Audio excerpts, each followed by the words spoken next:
Guys तुम्ही जर गोव्याला येण्याचा प्लॅन बनवत असाल तर नक्कीच या. पण इथे काही गोष्टी फ्रॉड वगैरे पण होतात.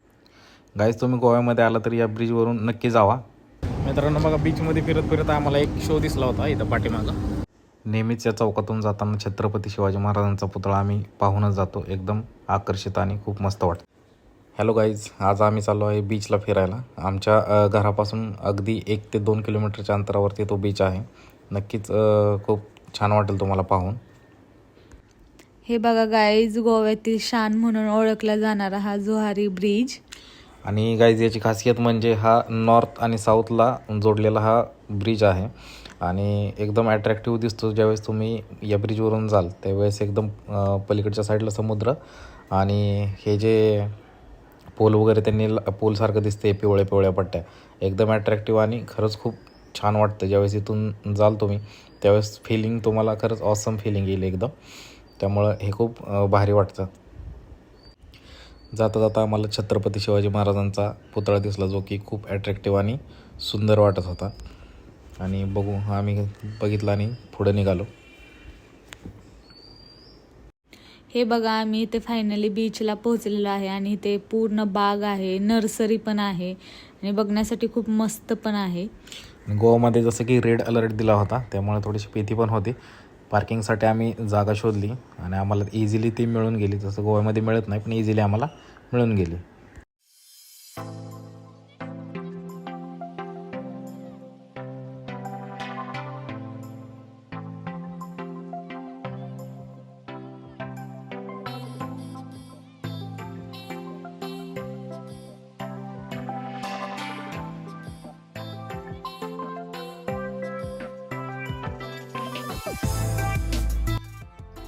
बघा मित्रांनो, आम्ही डायरेक्ट फॉरेस्ट डिपार्टमेंटच्या एंट्री गेटमधून आम्ही आतमध्ये बसलोय आणि म्हणजे इथून बघा हे चालण्यासाठी आहे आणि इकडं साईडला समुद्र आहे. म्हणजे एकदम भारी वाटतं बघायला. पण तसे म्हणायला गेलं तर आज रेड अलर्ट सांगितलाय, पण तरी आम्ही थोडंसं जवळ आहे म्हणून आलोय, जास्त रिस्क न घेता.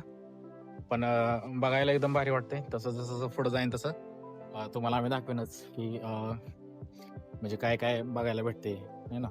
आणि थोडा पाऊस पण चालू आहे बरं का, नॉर्मल रिमझिम आहे, जास्तीची नाहीये.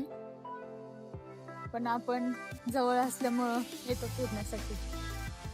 हा, हे जवळ आहे म्हणजे एकदम काय म्हणतो आपण, जसं आपण जेवल्यानंतर वॉकिंग करायला जातो ना, वॉक करायला जातो त्या पद्धतीनं इथं लोक बीचवर जेवल्यानंतर वॉक करायचं. सगळ्या बोटिंग बंद म्हणजे असं आहेत, पण कसं काय करायचं? रेड अलर्ट असल्यामुळे बोटिंग बंद आहे, पण काही बोटिंग आहेत त्या सेफ्टीसाठी वगैरे वगैरे काय असेल ते त्याच्यासाठी ते चालू असतात.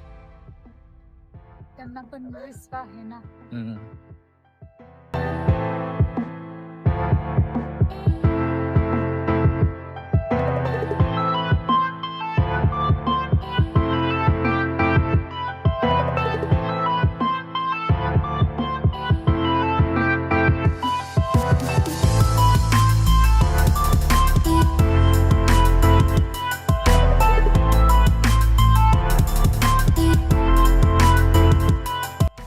बघा, असं इथून आपण चालत जाऊ शकतो आणि या साईडला समुद्र, म्हणजे जवळपास चांगलं प्रकारे क्लीन वगैरे करून ठेवलेलं आहे आणि फिरताना एकदम भारी वाटतं इथून, एकदम भारी.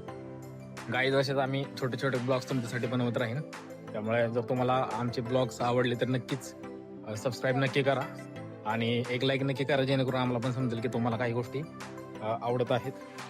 आणि सर्वात महत्त्वाचं म्हणजे कमेंट पण करा, तुम्हाला अजून गोव्यातल्या कोणत्या कोणत्या गोष्टी बघायला आवडेल, मग आम्ही ते तुम्हाला दाखवतो. नक्कीच कमेंट करा, कुठली गोष्ट तुम्हाला आवडते ते सांगा की आम्हाला ही गोष्ट बघायची. तिथं जाऊन आम्ही बऱ्यापैकी एक्सप्लोअर करण्याचा प्रयत्न करेन आणि तुम्हाला रिअल हे सांगेन. आणि आम्ही कुठून आहोत काय आहोत, आम्ही असताना सातारामध्ये फलटण या ठिकाणचं आहे, पण माझा जॉब इकडं आहे गोव्यामध्ये, त्यामुळे इकडं गोव्यात पोस्टिंग आहे.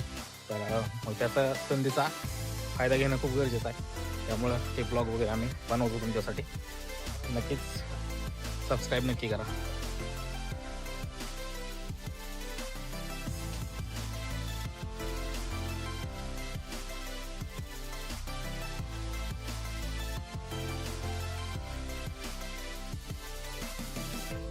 गाईज बीचमध्ये फिरत असताना आम्हाला कार फेस्टिवल दिसलं, त्यामुळं आम्ही लगेच पाहायला गेलो की नक्की काय आहे तिथं.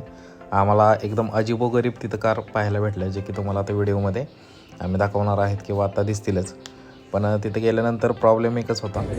पहिली गोष्ट ह्या कार बघून घ्या, एकदम अजीबोगरीब कार होत्या, म्हणजे दिसताना एकदम वेगळ्या दिसत होत्या. पण तिथं गेल्यानंतर रजिस्ट्रेशन डेस्क होता, तिथं रजिस्ट्रेशन आम्ही केलं नव्हतं, त्यामुळं आम्हाला आतमध्ये एंट्री काही मिळालीच नाही.